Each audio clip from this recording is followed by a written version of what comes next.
Hello student, आज हम प्रारंभ करने वाले हैं क्लास 11 फिजिक्स में अध्याय नंबर 2 मापन एवं मात्रक। ओके, तो चलिए तो हम इसमें सबसे पहले बात करेंगे भौतिक राशियों के प्रकार, ठीक है, मात्रक और मापन। ठीक है, तो यहाँ देखिए जो भौतिक राशि हम किसे कहते हैं, है ना।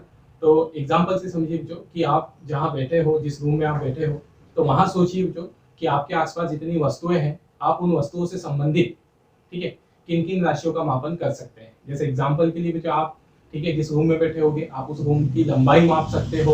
ओके, आप उस रूम का क्षेत्रफल माप सकते हो, आयतन माप सकते हो, या आप, ठीक है, दूसरी एग्जांपल ले जो कि ठीक है, वहां पर उस रूम का जो आप ताप माप सकते हो, आपके हाथ में घड़ी होगी जो आप समय का मापन कर सकते हो। ठीक है, उस घर में जो, ठीक है, क्या हो रही होगी उस रूम में, विद्युत धारा प्रवाहित, मतलब बल्ब चल रहे होंगे, विद्युत धारा प्रवाहित हो रही होगी, तो आप विद्युत धारा का मापन कर सकते हो। एक और एग्जांपल लेंगे जो कि अगर मान लीजिए जो आप उस रूम में एक छोटा बल्ब जलाते हो तो उसमें कम रोशनी होगी, ठीक है, एक बड़ा बल्ब जलाते हो तो एक बड़ी रोशनी होगी, ज्यादा रोशनी होगी, ज्यादा प्रकाश फैलेगा। इसका मतलब हम प्रकाश की तीव्रता को भी माप सकते हैं, है ना। तो ऐसे कई सारी राशियों के एग्जाम्पल जो हमारे आसपास ही हमको मिल जाएंगे कि आपके पास जो बुक होगी, है ना, जो टेबल होगा, आप उसका द्रव्यमान माप सकते हो, भार माप सकते हो। तो ये सभी राशियां जो जिनका हम मापन कर सकते हैं, उन राशियों को हम क्या कहते हैं, भौतिक राशियां कहते हैं, है ना। तो भौतिक राशियों की जो परिभाषा वही हम लिख देंगे, ठीक है, क्या कहलाएगी, वह राशियां,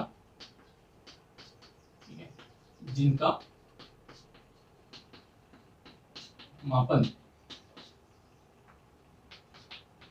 किया जा सकता है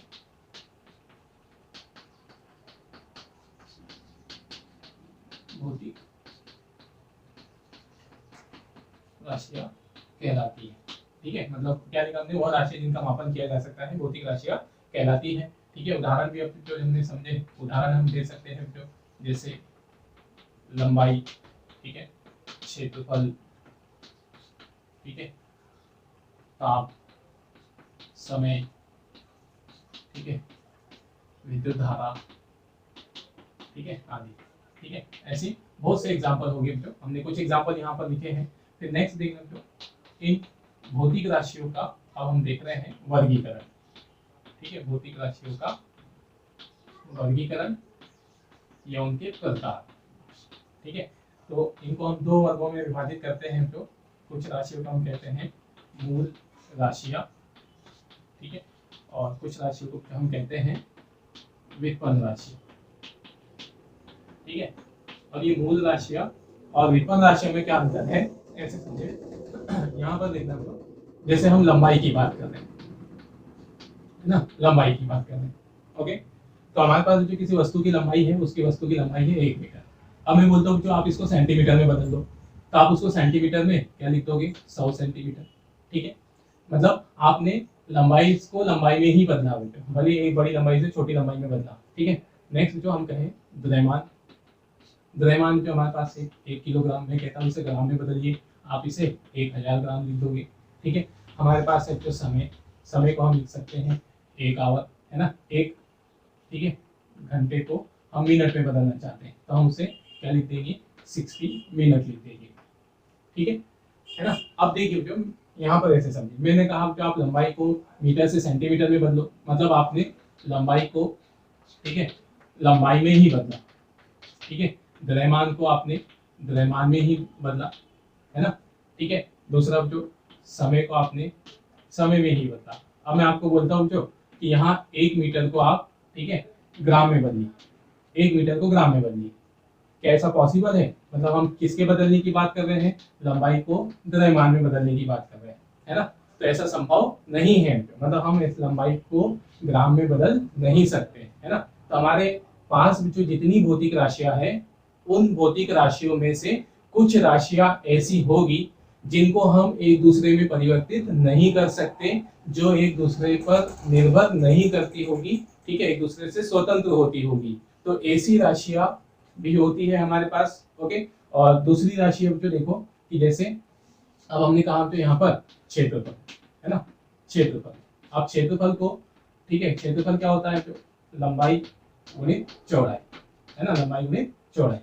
ठीक है, अब मैं बोलता हूँ क्षेत्रफल को आयतन में बदल दो, तो देखो यहाँ पर लंबाई गुणित चौड़ाई गुणित ऊंचाई, इसमें हमने लंबाई चौड़ाई मतलब क्षेत्रफल में हमने किसका गुना कर दिया, ऊंचाई का, तो किस में बदल गया, आयतन में। मतलब हम क्षेत्रफल को आयतन में बदल सकते हैं, है ना, क्षेत्रफल को हम आयतन में बदल सकते हैं जो, ठीक है। इस तरह से जो हमारे पास, ठीक है, एक और एग्जांपल देख ले, जैसे हमने लिखा द्रव्यमान। ओके, अब इस द्रव्यमान को हम किससे भाग दे दें, आयतन से, तो ये किस में बदल गया, अब यहाँ पर ये किसका सूत्र हो गया, घनत्व का, ठीक है। तो हम यहाँ क्या देख रहे हैं जो, कि हमारे पास जो कुछ भौतिक राशियां ऐसी होगी जो एक दूसरे से स्वतंत्र होगी, उन्हें हम एक दूसरे में परिवर्तित नहीं कर सकते हैं। ऐसी राशि हमारी क्या कहलाती है, इन भौतिक राशियों को हम मूल राशियां कहते हैं। और जिन राशियों को एक दूसरे में परिवर्तित किया जा सकता है, जो एक दूसरे पर निर्भर नहीं करती है, या सीधे कहें जो किस पर निर्भर करती है, मूल राशियों पे, इन्हें हम क्या कहते हैं, व्युत्पन्न राशियां, है ना। तो अगला बिंदु जो हमारा आगे परिभाषा किसकी, मूल राशियों की, ठीक है। तो नेक्स्ट आएगा तो मूल राशियां, जिसे हम कहते हैं इंग्लिश में फंडामेंटल क्वांटिटीज।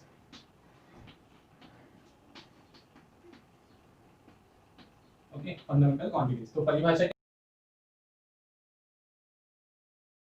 ठीक है, ऐसा है ना। क्या लिखा हमने, वह भौतिक राशियां जो परस्पर स्वतंत्र होती हैं, जिन्हें हम एक दूसरे में परिवर्तित नहीं कर सकते हैं, मूल राशियां कहलाती है, ठीक है। और उदाहरण के लिए जो, ठीक है, प्रकृति में, है ना, प्रकृति में 7 प्रकार की मूल राशियां होती है, ठीक है। मतलब मूल राशियों के कितने प्रकार होते हैं, तो हम कहेंगे 7 प्रकार के, है ना। और वो 7 प्रकार है, लंबाई, द्रव्यमान, ठीक है, तीसरा है समय, ठीक है, नेक्स्ट है जो ताप, विद्युत धारा, ठीक है, छठवां है जो ज्योति तीव्रता, है ना। ज्योति तीव्रता मतलब हम किसका भी मापन कर सकते हैं, प्रकाश की तीव्रता का भी हम मापन कर सकते हैं, अभी हमने समझा यहाँ पे, है ना, ठीक है। और अगला है जो 7 पदार्थ की मात्रा, है ना। मतलब हम यहाँ पर पदार्थ की मात्रा का भी मापन कर सकते हैं। पदार्थ की मात्रा से मतलब जैसे हमारे पास ये चौक है बेटो, तो इस चौक में, है ना, हमें मालूम है कि हर वस्तु परमाणु अणुओं से मिलकर बनी होती है, तो इसमें कितने अणु हैं, कितने परमाणु होंगे, इनका संख्या भी हम माप सकते हैं। तो इनकी संख्या, जो परमाणु अणुओं की संख्या क्या कहलाती है, पदार्थ की मात्रा कहलाती है ना, ठीक है। जैसे जनरली हम पदार्थ की मात्रा आपने सुना होगा 10 ग्राम 5 ग्राम, ऐसा नहीं, यहाँ पदार्थ की मात्रा से मतलब हमारा क्या है, अणुओं और परमाणुओं की संख्या से है। ओके, चलिए, तो ये हो गया हमारे पास एग्जांपल उसका। ओके, या आप ऐसे बोल सकते हो जो, ठीक है। दूसरा आ गया हमारे पास, दूसरा, ठीक है, व्युत्पन्न राशियां, ठीक है। दूसरा प्रकार हो जाएगा व्युत्पन्न राशियां, जिसे हम इंग्लिश में कहते हैं ड्राइव्ड क्वांटिटी, ठीक है, ड्राइव्ड क्वांटिटीज, ठीक है। तो अब यहाँ देखें जो, ठीक है, इसकी परिभाषा क्या हो जाएगी, विपरीत हो जाएगी। अभी हमने समझा यहाँ पर, तो वही परिभाषा हम लिख रहे हैं, जिन्हें हम एक दूसरे में परिवर्तित कर सकते हैं, जो मूल राशियों पे निर्भर करती है ना। जैसे एग्जांपल के लिए जो हम देखें, जो हमने लिखा क्षेत्रफल। ओके, तो क्षेत्रफल जो क्या होता है, लंबाई गुणित चौड़ाई। अब लंबाई तो ठीक है यहाँ पर, लेकिन चौड़ाई भी एक प्रकार की लंबाई ही तो है ना। हमने लिखा बच्चे यहाँ पर घनत्व, ठीक है, घनत्व भी हमारी व्युत्पन्न राशि, तो घनत्व लिखा हमने द्रव्यमान बटे में आयतन। तो देखो तो यहाँ पर घनत्व किस पे निर्भर कर रहा है, तो घनत्व हम लिखेंगे द्रव्यमान पर, और आयतन, आयतन क्या होता है, लंबाई गुणित चौड़ाई गुणित ऊंचाई। तो लंबाई तो ठीक है, एक लंबाई ही है, चौड़ाई भी एक प्रकार की लंबाई ही है ना, और ऊंचाई भी एक प्रकार की लंबाई है। तो हम क्या देख रहे हैं जो, कि जो घनत्व है वो द्रव्यमान और लंबाई पे निर्भर कर रहा है। मतलब ऐसी राशियां जो मूल राशियों पर निर्भर करती है, मूल राशियों के पदों में व्यक्त की जाती है, मूल राशियों से मिलकर बनी होती है, उन्हें हम व्युत्पन्न राशियां कहते हैं। नाम से समझ में आया होगा, जो व्युत्पन्न, व्युत्पन्न मतलब जो उत्पन्न हुई हो, तो किससे उत्पन्न हुई हो, किससे मिलकर बनी हुई हो, द्रव्यमान। जैसे द्रव्यमान में हमने भाग दे दिया लंबाई की घात 3 से, आयतन से, तो वो बन गया घनत्व, ठीक है। हमने लंबाई में गुणा कर दिया चौड़ाई का, तो वो क्या बन गया, क्षेत्रफल। अब हमने क्षेत्रफल लंबाई गुणी चौड़ाई में एक बार और लंबाई ऊंचाई का गुणा कर दिया, तो वो बन गया आयतन। तो इस तरह से ये हमारी क्या हो गई, व्युत्पन्न राशियों की आप परिभाषा में जो कई तरह से लिख सकते हो। एक परिभाषा तो आप इसकी विपरीत लिख सकते हो, वो राशियां जो परस्पर स्वतंत्र नहीं होती है, जिन्हें हम एक दूसरे में परिवर्तित कर सकते हैं, ठीक है। या दूसरा आप बोल सकते हो जो वह राशियां ठीक है, जो मूल राशियों के पदों में व्यक्त की जाती है या मूल राशियों पर निर्भर करती है या होती है, उन्हें हम क्या कहते हैं, व्युत्पन्न राशियां, है ना। तो हम ये वाली परिभाषा लिखेंगे उसकी, ठीक है, वो तीनों परिभाषा लिख देते हैं। तो हम वही लिखा जो हमने कि वह राशि जो परस्पर, है ना, वह राशि जो परस्पर स्वतंत्र नहीं होती, जिन्हें हम एक दूसरे में परिवर्तित कर सकते हैं, व्युत्पन्न राशि कहलाती है। या दूसरा जो हम, ठीक है, ये परिभाषा भी आप लिख सकते, मतलब दूसरी परिभाषा भी हमने लिख दी है ना, वो राशियां जो मूल राशियों पर निर्भर करती है, जिन्हें मूल राशियों के पदों में व्यक्त किया जाता है, व्युत्पन्न राशियां कहलाती हैं। ठीक है, इसके उदाहरण देखें जो हम, तो इसके उदाहरण जो असंख्य मूल राशियां होती है ना, मूल राशियां असंख्य होती है।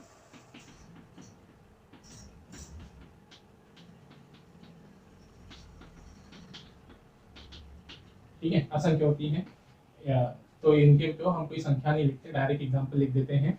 क्षेत्रफल, ठीक है, आयतन,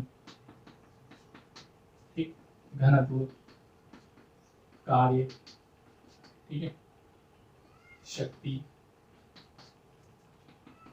बल, वेग, ठीक है, आदि। ये एग्जांपल हो गए किसके, व्युत्पन्न राशियों के, है ना। तो ध्यान तो ऐसे भी रखिए, मूल राशियां जैसे हमने यहाँ परिभाषा ये लिखी कि जिन्हें हम एक दूसरे में परिवर्तित नहीं कर सकते, ठीक है। बेसिकली जो मूल राशि आप कैसे याद रखो, ठीक है, हमको ब्रह्मांड में जो जितनी भी राशियां मिलेगी, वो राशि केवल 7 राशियों से ही मिलकर बनी होगी। जैसे कि एग्जांपल सोचो जो कि हम हमारे आसपास जो बहुत सारे, है ना, बिल्डिंग्स देखते हैं। बिल्डिंग्स मतलब जो हम देखें कि हम, ठीक है, कोई स्कूल की बिल्डिंग देखते हैं, किसी घर की बिल्डिंग देखते हैं, किसी भी संस्था की हम बिल्डिंग देख रहे हैं, तो अगर आप उनकी बाहर से हमको डिजाइन अलग अलग दिखेगी, आकार अलग अलग दिखाई देगा, सब अलग अलग दिखाई देगा, लेकिन अगर आप उनको देखोगे तो आप ये पाओगे कि वो सभी बिल्डिंग्स किससे मिलकर बनी होगी, ईंट से, रेत से, ऐसे, है ना, ईंटों से मिलकर बनी होगी।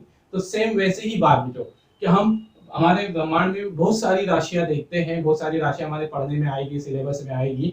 तो अगर हम उन राशियों पर ध्यान दें तो हम पाएंगे कि वो सभी राशियां, ठीक है, किससे ही मिलकर बनी होगी, जो निरपेक्ष या निरपेक्ष रूप से वो किससे ही मिलकर बनी हुई होगी, या तो लंबाई, द्रव्यमान, है ना, मतलब लंबाई, द्रव्यमान, समय, इन 7 में से किसी न किसी से मिलकर बनी हुई होगी जो, ठीक है। जैसे लंबाई और द्रव्यमान, इससे मिलकर कौन बना है, अभी हमने एग्जांपल दिया था जो आयतन, आयतन का सूत्र क्या है, तो यहाँ पर द्रव्यमान बटे आयतन, और घनत्व, है ना, घनत्व के सूत्र की बात करें तो घनत्व का सूत्र क्या है, द्रव्यमान गुणित बटे आयतन। तो द्रव्यमान और आयतन मतलब किस पे निर्भर कर रहा है, लंबाई पे, है ना। तो इस तरह से कितनी भी कोई भी राशियां आप देख लो, वो सभी राशियां इन 7 राशियों से ही मिलकर बनी हुई होगी, इसलिए ये हमारी मूल राशि है, जो फंडामेंटल है, बेसिक है। ओके, तो इसलिए हम इनका नाम मूल राशियां कहते हैं जो, ठीक है ना। तो चलिए तो ये हो गई इंट्रोडक्शन ऑफ, है ना, फिजिकल क्वांटिटीज, ठीक है, इतना नोट कीजिए, फिर हम अगला पॉइंट देखते हैं। ओके, चलिए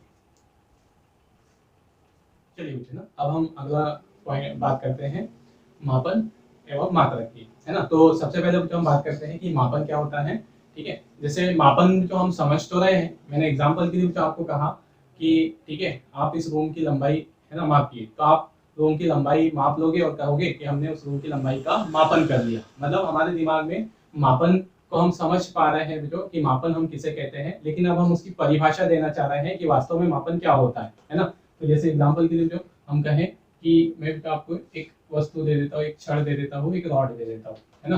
तो ठीक है, अब हमें इस रॉड की लंबाई मापनी है, तो हम किसका उपयोग करेंगे, जो हम एक मीटर स्केल का उपयोग करेंगे, है ना। मीटर स्केल जो हमारी जैसे हम डेली लाइफ में यूज करते हैं, ठीक है, इस तरह से, है ना।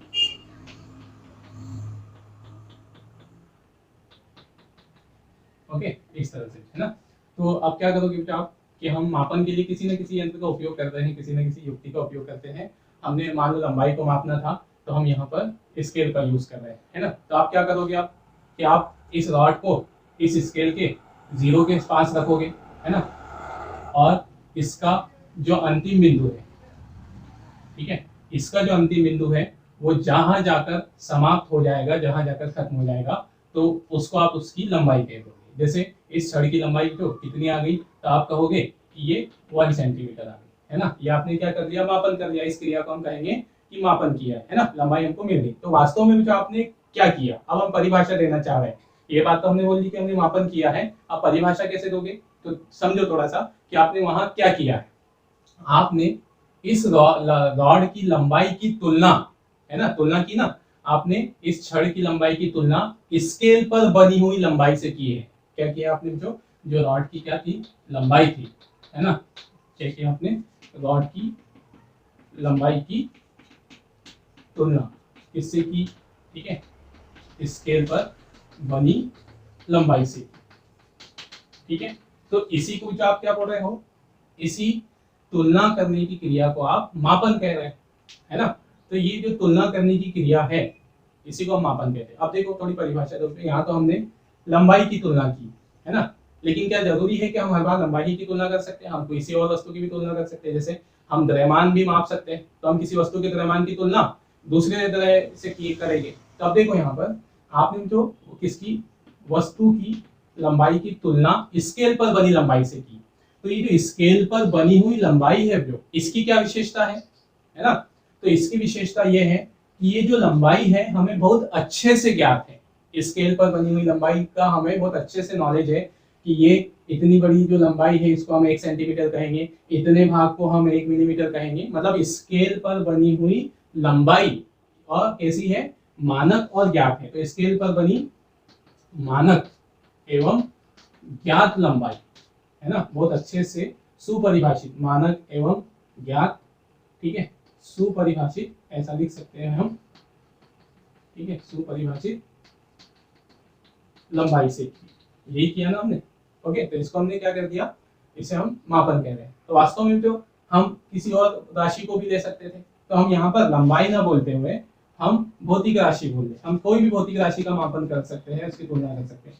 तो हम एक भौतिक राशि की तुलना कर रहे हैं, है ना, भौतिक राशि की तुलना किससे कर रहे हैं, जैसे आप लंबाई की तुलना, ठीक है, किससे कर रहे थे, मानक एवं ज्ञात सुपरिभाषित लंबाई से।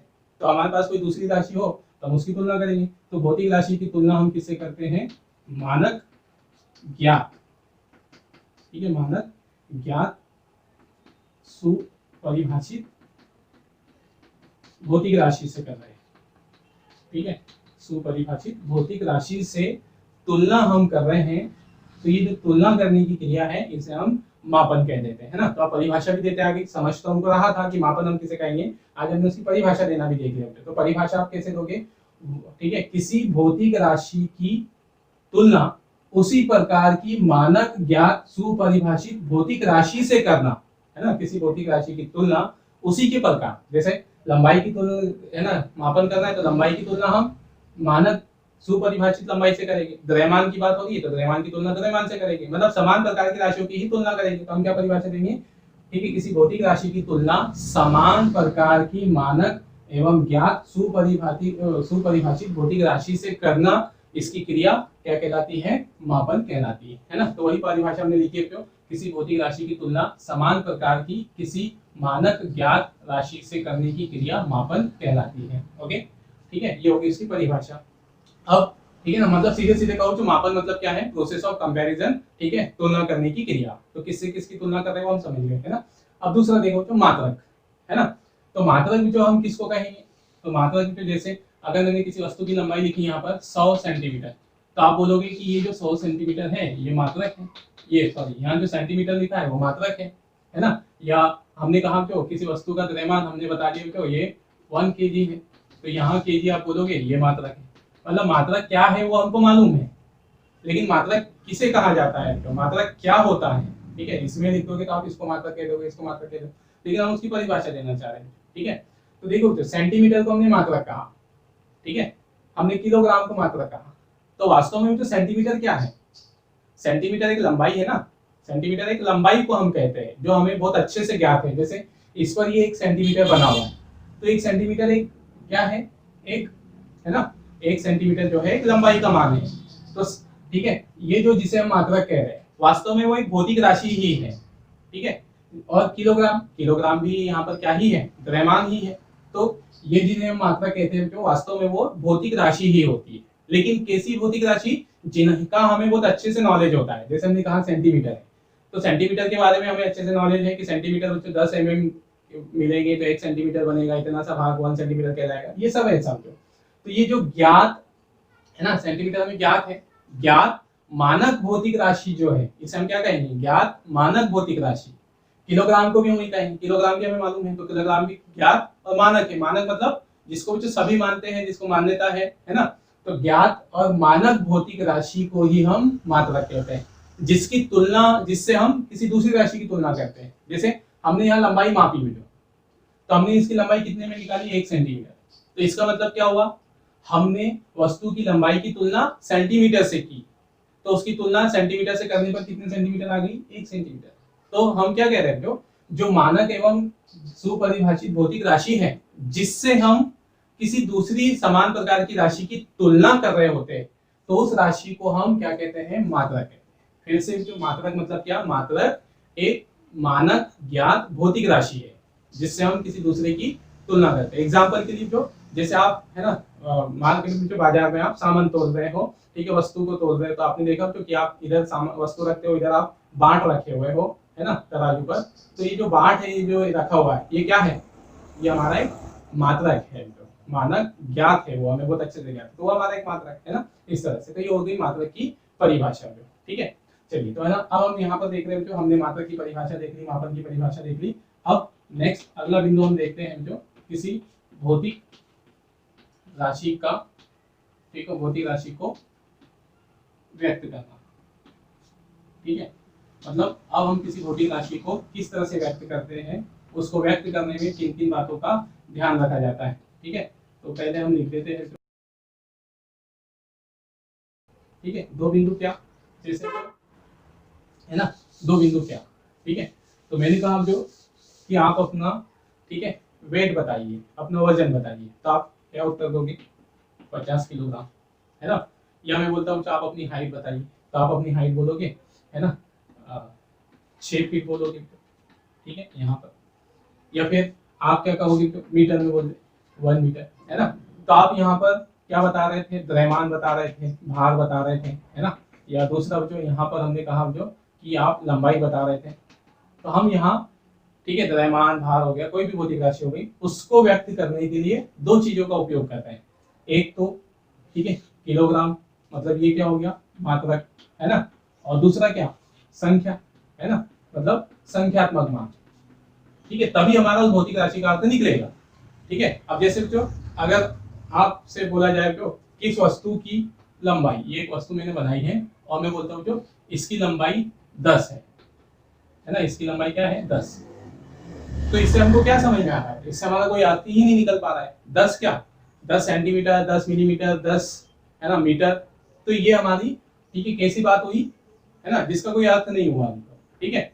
तो अभी हम इसका अर्थपूर्ण बनाने के लिए, अर्थपूर्ण बनाने के लिए हम इसके साथ मात्रक को हमें जोड़ना पड़ेगा, ओके। या फिर मैं ऐसा बोल देता कि इसकी लंबाई सेंटीमीटर है, अब ये भी अर्थपूर्ण बात नहीं है, भाई कितने सेंटीमीटर है, आधी बात है। तो फिर हमको इसके साथ एक संख्या या कुछ ना कुछ जोड़ना पड़ेगा। तो भौतिक राशि को व्यक्त करने के लिए हमें दो चीजें आवश्यक है, ठीक है। एक तो, ठीक है, संख्यात्मक मान, दूसरा मात्रक, ओके। तो वही बिंदु हम लिख रहे हैं यहाँ पर। पहला क्या हो जाएगा, ठीक है, मात्रक, है ना, मात्रक जिसे हम यूनिट कहते हैं, ओके।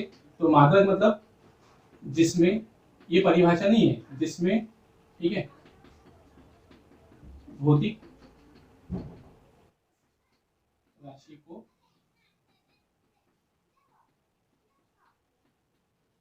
ओके, मतलब ठीक है, जिसमें हम भौतिक राशि को मापा है, उसे मात्रक। जैसे यहाँ पर मात्रक कौन है, सेंटीमीटर में मापा है तो सेंटीमीटर, किलोग्राम में मापा है ऐसे।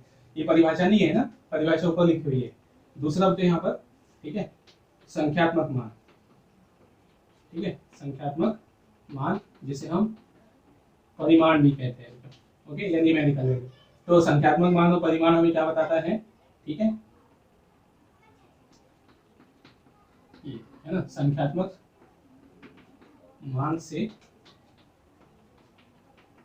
यह ज्ञात होता है कि मात्रक भौतिक राशि में कितने बार आया है ना।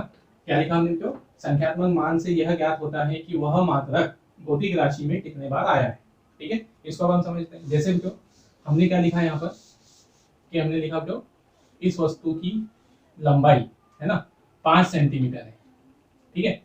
तो ये जो 5 है, इससे हमको क्या समझना है, तो ये संख्यात्मक मान हमें ये बता रहा है कि उस भौतिक राशि के मान में, परिमाण में, ठीक है, सेंटीमीटर कितने बार आया, मतलब सेंटीमीटर कितने बार आया होगा, 5 बार आया होगा ना। जैसे उस वस्तु की लंबाई में सेंटीमीटर 5 बार आया, ये 1 बार आ गया यहाँ पर, फिर ये 2 बार आ गया, ये 3 बार आ गया, ये 4 बार आ गया क्यों, और ये 5 बार आ गया, है ना। मतलब संख्यात्मक मान से हमें ये पता चलता है कि किसी भौतिक राशि में उसके, है ना, मान में, ठीक है, मात्रा कितने बार आया है। अगर हम यहाँ लिख देते हैं, ठीक है, किसी वस्तु का भार, तो भार लिख दिया हमने 50 किलोग्राम, तो इसका मतलब ये है कि उस वस्तु के भार में किलोग्राम कितने बार आया है, 50 बार। मतलब हमने 1 किलोग्राम को 50 बार रखा होगा, 50 बार आया होगा, तो भार कितना बन गया, 50 किलोग्राम, है ना। ये हुआ जो हमारे पास भौतिक राशि को, ठीक है, व्यक्त करने के लिए आवश्यक बिंदु। अब भौतिक राशि का जो फॉर्मेट है वो क्या बनेगा,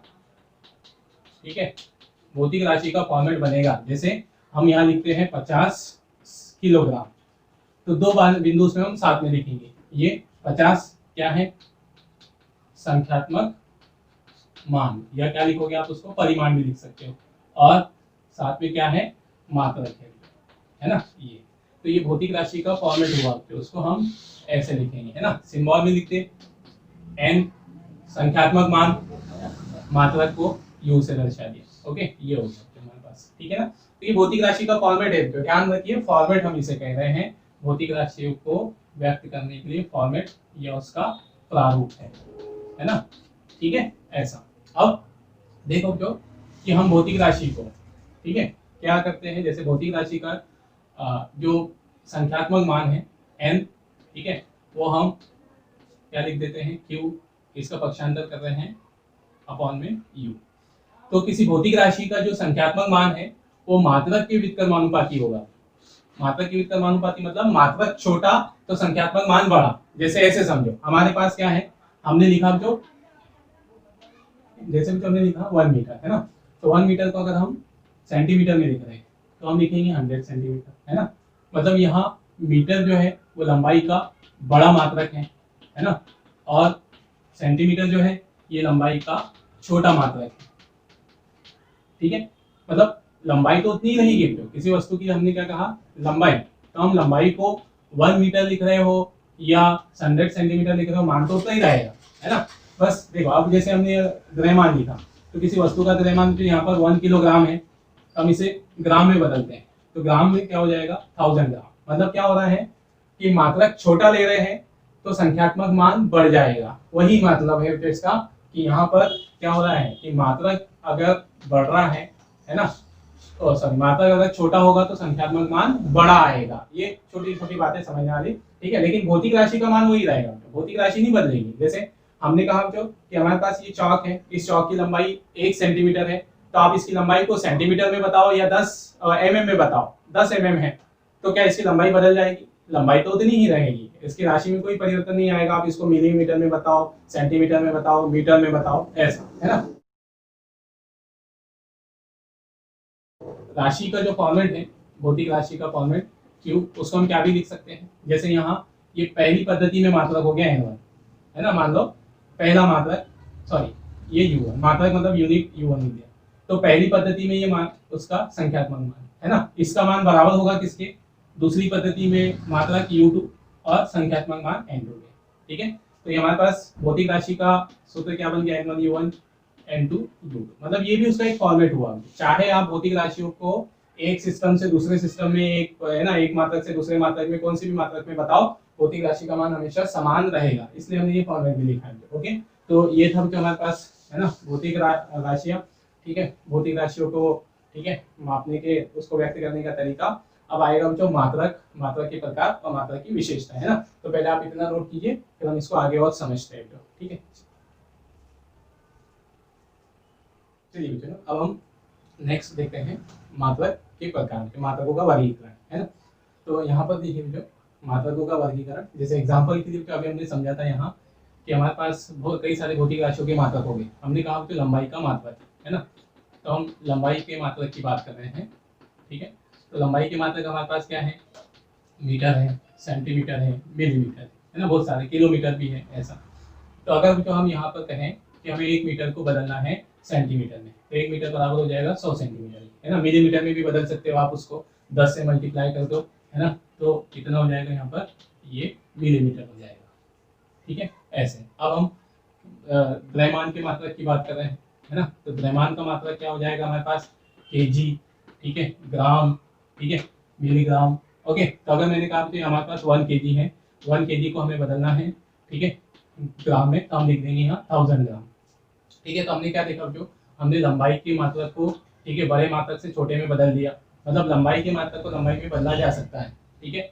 अब मैं कहूँ तो यहाँ पर द्रव्यमान के मात्रक किलोग्राम को हम ग्राम में बदल सकते हैं, लेकिन अब मैं कहूँ तो यहाँ कि 1 मीटर को आप किलोग्राम में या उसे आप, है ना, ग्राम में बदलिए, तो क्या ऐसा पॉसिबल है, नहीं है। मतलब हम मीटर को ग्राम में बदल नहीं सकते, है ना, मीटर को द्रव्यमान में बदल नहीं सकते। तो हमारे पास कुछ मात्रक ऐसे भी होंगे जिन्हें हम एक दूसरे में परिवर्तित नहीं कर सकते, जैसे मीटर को किलोग्राम में, है ना, समय में, इसमें सेकंड में हम बदल नहीं सकते।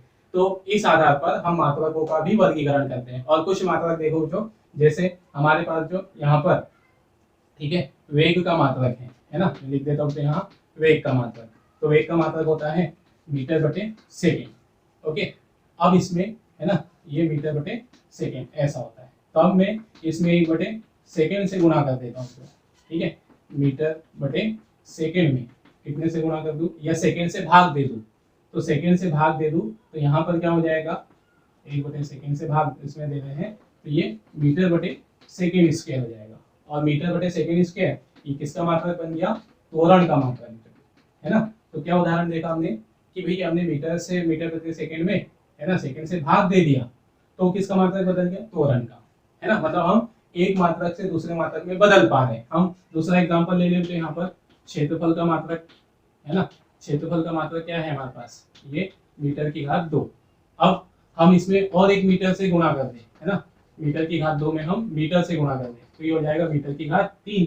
तो मीटर की घात 3 ये किसका मात्रक बन गया, आयतन का मात्रक।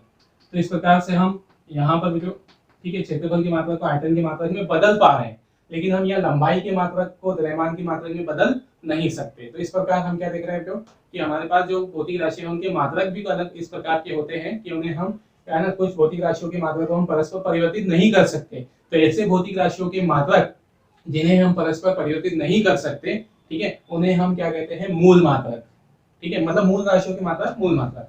और ऐसी राशियों के मात्रक जिन्हें हम एक दूसरे में परिवर्तित कर सकते हैं वो क्या कहलाते हैं, व्युत्पन्न मात्रक। तो उसी के आधार पर हमने परिभाषा लिख दी है यहाँ पर, मूल मात्रक वह मात्रक जो, है ना, उसी के आधार पर हम मात्रकों का वर्गीकरण देख रहे हैं। तो मात्रकों का वर्गीकरण हो जाएगा मूल मात्रक और व्युत्पन्न मात्रक। तो मूल मात्रक वैसी ही परिभाषा लिख दोगे क्यों, जो एक दूसरे पे, है ना, एक दूसरे से स्वतंत्र होते हैं, एक दूसरे पर निर्भर नहीं करते, या जिन्हें हम एक दूसरे में परिवर्तित नहीं कर सकते, ऐसे मात्रकों को हम क्या कहते हैं, मूल मात्रक कहते हैं, जो, है ना। और मूल मात्रक जो कितने प्रकार के होंगे, उदाहरण, मतलब मूल राशियों के मात्रक मूल मात्रक कहलाते हैं। तो मूल राशियां कितनी है हमारे पास, 7 राशियां है।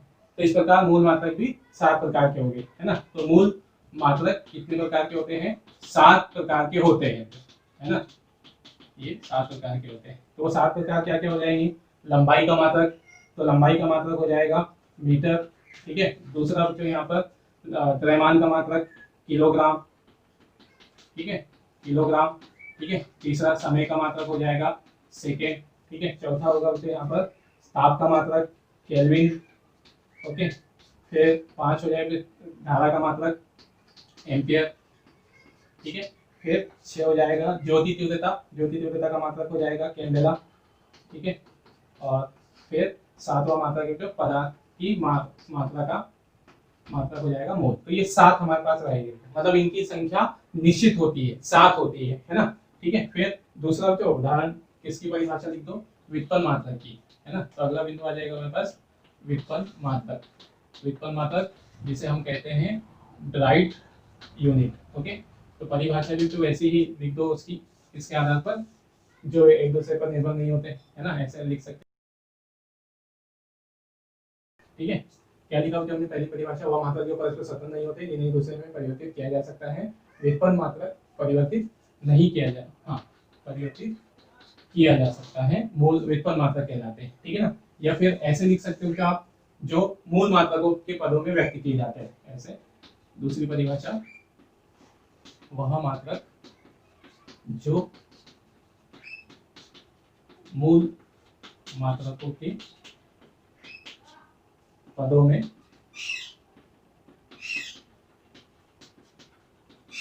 व्यक्त किए जाते हैं। ठीक है, क्या कहलाते हैं? व्युत्पन्न मात्रक कहलाते हैं। ठीक है, व्युत्पन्न मात्रक कहलाते हैं। ठीक है, उदाहरण लिख दो यहाँ पे, जो अभी हमने लिखे तो यहाँ से। ठीक है ना, ये चलो क्षेत्रफल का मात्रक, क्षेत्रफल का मात्रक मीटर की घात 2 है ना। ठीक है, आयतन का मात्रक, आयतन का मात्रक मीटर की घात 3 है ना। ये हमने मात्रक लिख दी उनकी।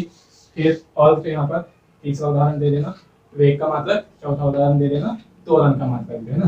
त्वरण का मात्रक यहाँ दे देना मीटर बटे सेकंड की घात 2। ओके, तो ये रहेगा जो हमारे पास मात्रक, मात्रकों के प्रकार है ना। इसमें अंतर अगर हमें लिखना है तो अंतर हम कैसे बना सकते हैं?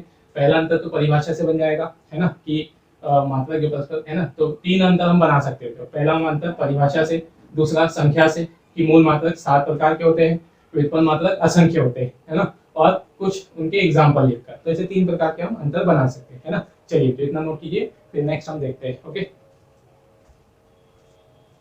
चलिए बच्चों ना, अब हम नेक्स्ट बात करते हैं जो एक मात्रक को बनाते समय उसकी क्या क्या विशेषताएं होनी चाहिए या उससे संबंधित क्या क्या बातें ध्यान में रखनी चाहिए है ना। मतलब नेक्स्ट पॉइंट है जो हमारा मात्रक की विशेषता है।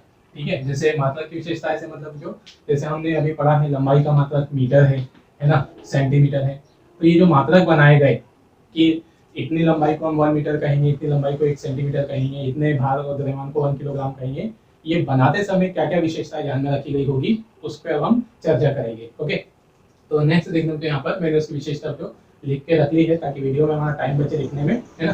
तो पहली विशेषता है कि मात्रक स्पष्ट और सुपरिभाषित होनी चाहिए। सिंपल सी बात है जो कि मात्रक सुस्पष्ट या सुपरिभाषित होना चाहिए। सुपरिभाषित से मतलब क्या होना चाहिए कि जैसे भी जो हम जो मात्रक बना रहे हैं उसका हमें नॉलेज होना चाहिए कि हम कितनी लंबाई को 1 मीटर बोल रहे हैं, कितनी लंबाई को 1 सेंटीमीटर बोल रहे हैं, ये हमें बहुत अच्छे से मालूम होना चाहिए जो है ना। नहीं तो क्या होगा कि मान लो जो हमने कभी एक व्यक्ति को, पहले व्यक्ति को हमने बोल दिया कि इतनी बड़ी लंबाई को हम 1 मीटर मानेंगे। दूसरा व्यक्ति आया, उसको हमने बोला कि इतनी बड़ी लंबाई को हम 1 मीटर मानेंगे है ना।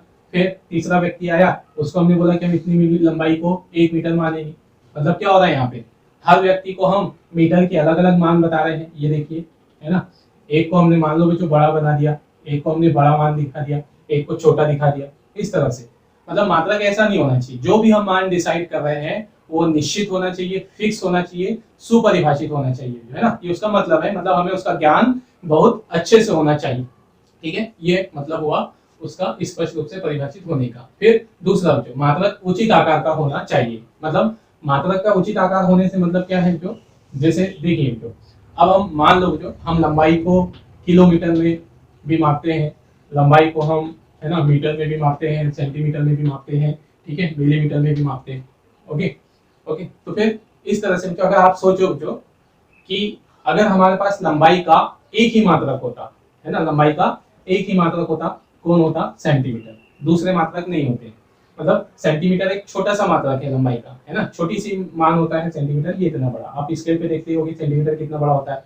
तो अगर मान लो बच्चों कि हमारे पास लंबाई को हम सिर्फ सेंटीमीटर में माप रहे होते हैं, दूसरे मात्रक नहीं होते, तो इसका ठीक है प्रभाव क्या पड़ता?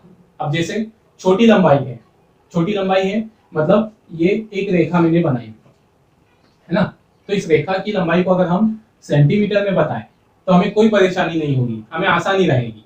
क्या आसानी रहेगी कि भाई सेंटीमीटर है, छोटी लंबाई है, आसानी से हम इसकी लंबाई को सेंटीमीटर में माप के बता सकते हैं। मान लो कितने सेंटीमीटर आ गई है? 20 सेंटीमीटर, कोई समस्या नहीं आई छोटा मात्रक होने पर भी, ठीक है ना।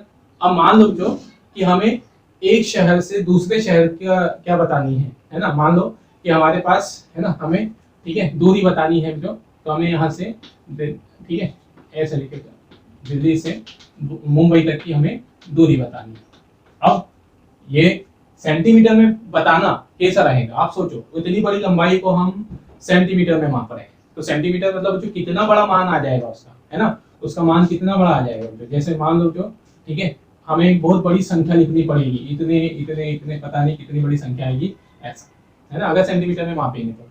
लेकिन अगर हम यहाँ पर उसकी दूरी को किलोमीटर में बता दें तो किलोमीटर में उसका मान क्या आएगा? किलोमीटर में ज्यादा से ज्यादा तो 1000 किलोमीटर आएगा। है ना, ऐसा। मतलब मात्रक यहाँ बड़ा ले लिया हमने तो ये मान हमारा छोटा हो गया। तो इस तरह से जो मात्रक है उसका आकार जो कैसा होना चाहिए, है ना, उचित आकार का होना चाहिए मात्रक, ना तो बहुत बड़ा हो ना ही बहुत छोटा हो। इसलिए हमने अलग अलग लंबाई, छोटी से छोटी लंबाई भी हम मापते हैं, बड़ी से बड़ी लंबाई भी मापते हैं। तो इसके लिए जो हमने अलग अलग लंबाई के, है ना, आकार वाले मात्रक बना के रखे हैं, ठीक है ना। तो इस तरह से ये हुआ आकार उसका होने का मतलब। तो मतलब मात्रक ना तो बहुत ज्यादा छोटा हो, अगर बहुत ज्यादा छोटा मात्रक बना लिया तो बड़ी राशियों को मापने में हमें समस्या जाएगी, समय ज्यादा लग जाएगा, संख्यात्मक मान बड़ा लिखा जाएगा, ठीक है ना। और ज्यादा बड़ा भी नहीं होना चाहिए, है ना, ज्यादा बड़ा भी नहीं होना चाहिए। मतलब ऐसा नहीं कि बेटा अगर हमारे पास लंबाई का सिर्फ एक ही मात्रक होता किलोमीटर, है ना, किलोमीटर होता तो किलोमीटर बड़े मात्रक को दर्शाने में तो आसान होता, छोटे को दर्शाते तो इसको फिर हम डेसिमल में लिखते हैं, तो इतने किलोमीटर, ऐसा, है ना, दशमलव लगाकर हमको किलोमीटर लिखना पड़ता, ओके ना, ऐसा। तो मात्रक का आकार प्रॉपर होना चाहिए, ना तो बहुत बड़ा ना ही छोटा होना चाहिए ना। फिर दूसरा है मात्रक ऐसा होना चाहिए जिसे हम पुनः उत्पादित किया जा सके। मतलब मान लीजिए जो मात्रक अगर हमारा हम उपयोग करते करते वो टूट गया तो फिर हमें ऐसा मात्रक होना चाहिए कि वो वापस बना लिया जा सके, है ना। ऐसा नहीं कि एक बार हमने, मान लो जो हमने लंबाई को मापने के लिए एक मीटर बनाया, एक हमने क्या डिसाइड कर ली, हमने एक छड़ ली, उस पर हमने 2 मार्क लगा दिए और इनके बीच की लंबाई को 1 मीटर बोल दिया। अब हमने इनका उपयोग किया और उपयोग करते करते ये टूट गई, अब टूट गई, फिर से हमको 1 मीटर बनाना है, तो अब हमने नया 1 मीटर बनाया। अब उस नए 1 मीटर में थोड़ी सी जो क्या हो गई, लंबाई ज्यादा आ गई, देखो ऐसा, है ना। अब हमको अगली बार पता ही नहीं चल पा रहा है कि 1 मीटर कितने को लिया जाए। पहले हमने 1 मीटर हमारे मन से बना लिया, अब हम दूसरी बार 1 मीटर बनाना चाह रहे हैं, तो फिर 1 मीटर हम दूसरी बार एग्जैक्टली उतना बड़ा बना पाएंगे जरूरी नहीं है, ठीक है। हम हो सकता है उससे थोड़ा सा बड़ा बना ले या उससे छोटा बना ले, तो फिर हमारे मात्रक में मापन में क्या आ जाएगी, त्रुटि आ जाएगी। पहले वाला जो हमारा क्या था यहाँ पे, ठीक है ना, त्रुटि हो जाएगी, उसमें एरर आ जाएगी, क्योंकि पहले वाला 1 मीटर जो हम ले रहे थे वो छोटा था, अब दूसरे वाला 1 मीटर जो बनाया वो बड़ा है। तो फिर हमारे पास मात्रक जो हम बना रहे हैं तो उसका निर्धारण, उसका पैमाना ऐसा लिया जाना चाहिए कि वापस उसे फिर से कई बार बनाया जा सके। तो बिल्कुल वैसे ही।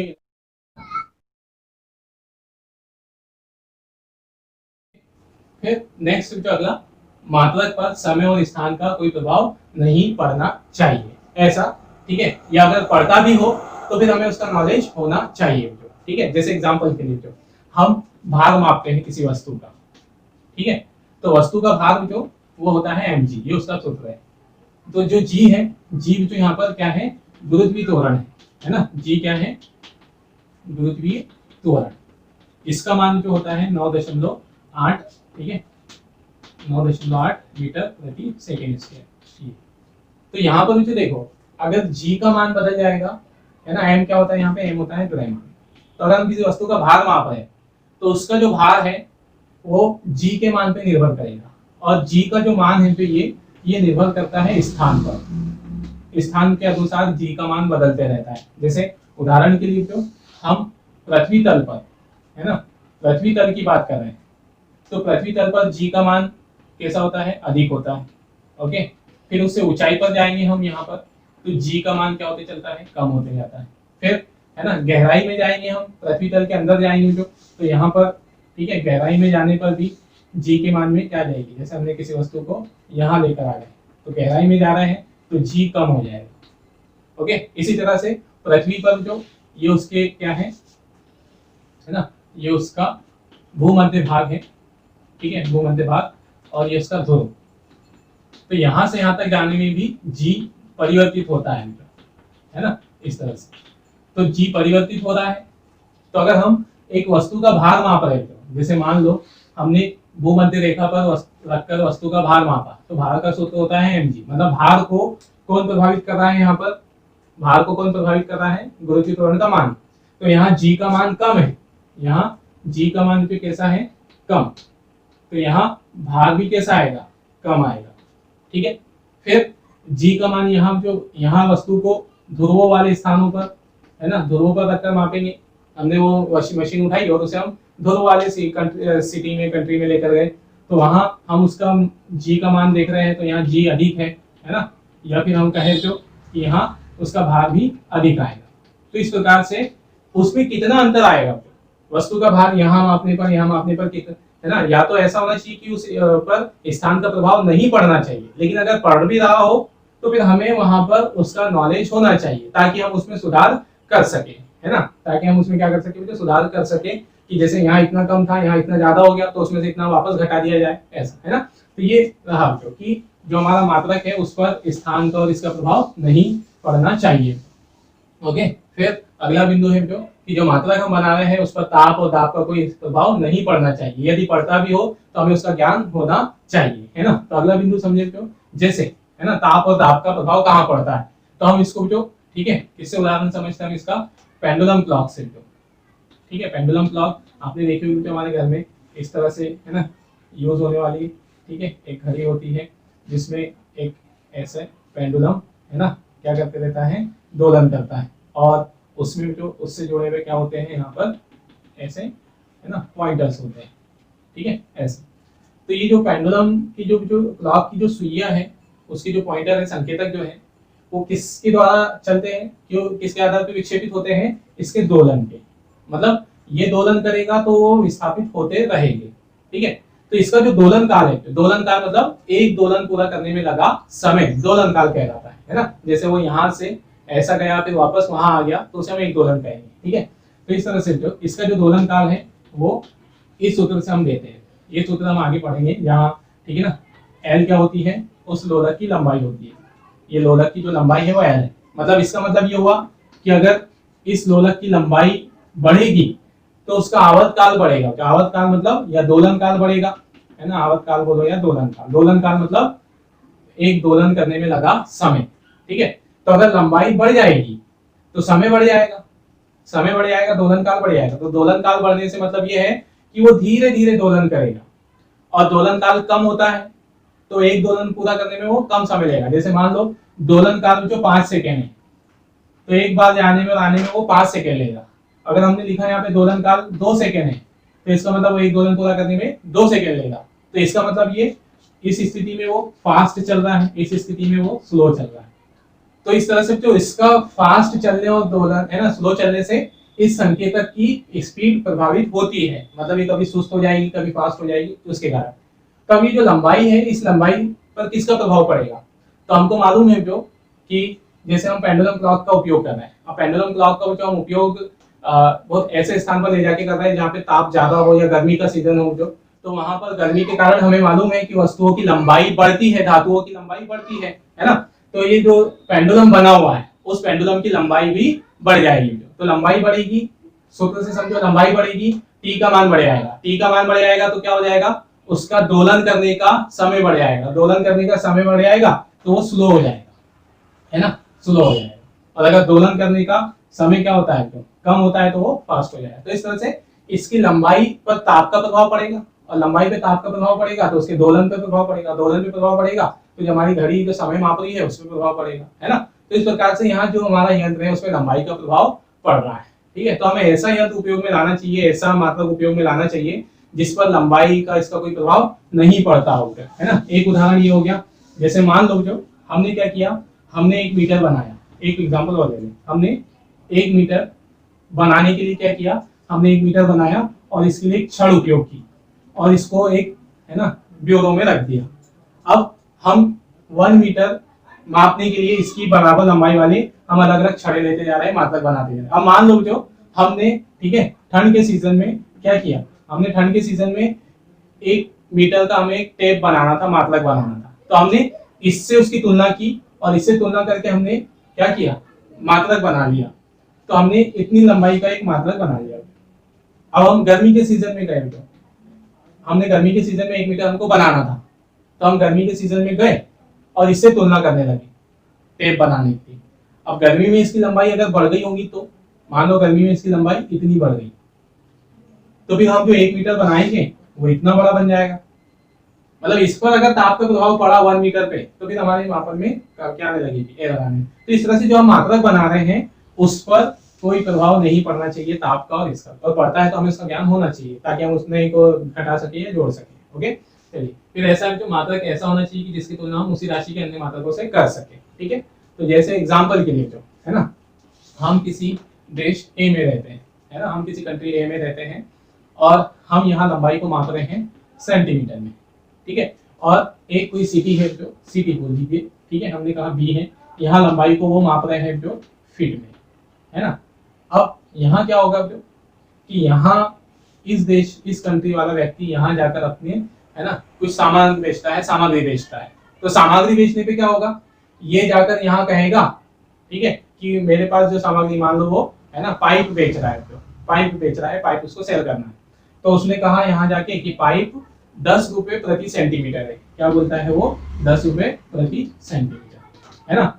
अब सेंटीमीटर तो इसको मालूम ही नहीं है, ये बोलता है कि पाइप हमको 5 फीट होना, है ना, ये बोलता है हमको 5 फीट होना, और इसको मालूम ही नहीं, इसको फीट नहीं मालूम, इसको सेंटीमीटर नहीं मालूम, तो ये अपना सामान इससे बेच नहीं सकता, ठीक है। तो ये समस्या बच्चों आ जाएगी। तो हमारे पास क्या होना चाहिए भाई, ये भी लंबाई ही माप रहा है, ये भी लंबाई माप रहा है, तो फिर हमारे पास जो मात्रक हम बना रहे हैं वो ऐसे मात्रक बनाना चाहिए कि हम उससे समान प्रकार की राशियों में आसानी से बदल सके। तो हमारे पास ऐसा होना चाहिए कि हम सेंटीमीटर को आसानी से फीट में बदल सके, ऐसा, तो ऐसे मात्रक हमें डिसाइड करने चाहिए, ओके। तो नहीं तो इससे इस तरह से समस्या आने वाली है, ठीक है। तो मात्रक ऐसा होना चाहिए जिसकी तुलना अन्य राशि के अन्य मात्रक से करना आसान हो, ठीक है। फिर मात्रक कैसा होना चाहिए, अंतरराष्ट्रीय स्तर पर सर्वमान्य होना चाहिए। वही बात जो अभी हमने कही है कि जो हम मात्रक यूज कर रहे हैं वो अंतरराष्ट्रीय, है ना, इस पर सर्वमान्य होना चाहिए, मतलब सभी लोग उसको मानते हो, सभी लोग उसको जानते हो, ऐसा होना चाहिए।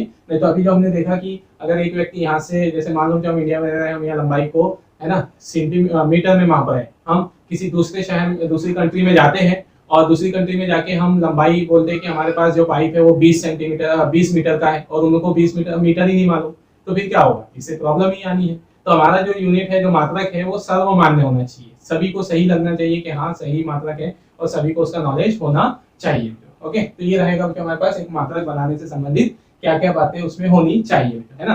तो जो हमारे वैज्ञानिक लोग हैं, उन्होंने मात्रकों का जो डिसाइड किया है कि कैसे हम जो मात्रक बना रहे हैं उसमें क्या क्या बिंदु ध्यान में रखना चाहिए, तो ये बिंदु जो वही है, ठीक है ना। फिर चलिए, है ना, तो ये हमारा मात्रकों की विशेषता। फिर हम नेक्स्ट लेक्चर में इससे आगे वाले टॉपिक्स देखेंगे, ओके। चलिए नोट कीजिए।